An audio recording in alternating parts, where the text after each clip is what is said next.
Hindi na ako masyado nahihilo, hindi na ako na-high blood. Efrain Banga Flavomix. Guys, panoorin nyo to. Artista to sa Batang Quiapo. Nag-order online ng Flavomix. Nakita niya lang through Facebook. Tingnan natin ang video niya. Red, check. Red, check yung sino nag-order. Dali. Sino yan? Edwin yan ah. Edwin ng Batang Quiapo, sir. Dong! Yan. Okay na? Ayan, so andito tayo ngayon. May isang artista po na nag-order. Papakita lang natin. Ayan. Team Medina. Tapos, kaya ba ma-deliver tomorrow? Need ko na po kasi. Bukas po agad. Mag-deliver na? Okay, so city lang. Siya nga yan. Ayan. Legit yung account, sir. Ayun, may isa tayong bagong customer na artista. So abangan niyo yung gagawin nating pag-deliver, guys. Watch out! One day later. At ayan na nga, kinabukasan ay i-deliver ko na yung order ni Team Medina aka Edwin. Dito na tayo sa location.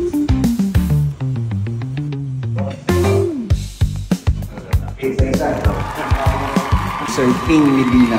Ano para kayo mag-order ng napakadami? Gusto ko nga lang i-try kasi meron akong high blood. Tapos mababa rin yung energy levels ko sa umaga. Eh ano, hindi ako hiyang sa kape. Try natin. Maganda. Okay, okay sir. Ay, yes, sir. O sige. Name. J-Board. Ayun, nice meeting. Try natin ito, boss. Sige. Thank you. Ayun. Yes na. Sige sir. Kaya na. Let's go. At umalis na agad kami no kasi baka nakaka-storbo na kami sa pagkain niya. And then nagsend lang din ako ng message sa kanya na baka pwedeng makahingi kami ng feedback tungkol sa magiging effect sa kanya ng Flavomix. Boss, panalo tong Flavomix. Ganda ng product nyo. Ang ganda ng epekto sa akin, ganda ng epekto. Boss, masarap Masarap to Tumaas nga yung energy levels ko, saka gumanda yung tulog ko. Panalo. Hindi, saka yung panalo dito. Pag kumakain ako ng mga matataba, hindi na ako masyado nahihilo, hindi na ako na-high blood. Kaya lang, siyempre hindi ko na makakabusuhin, pero laking tulong talaga. Masaya ako na sinubukan ko yung produkto niya, napanood ko yung mga testimonials tungkol sa inyo. Masaya ako na nakita ko yung mga testimonials.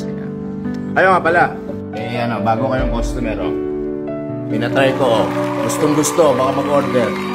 Boss, basta, order kami ulit Maraming salamat.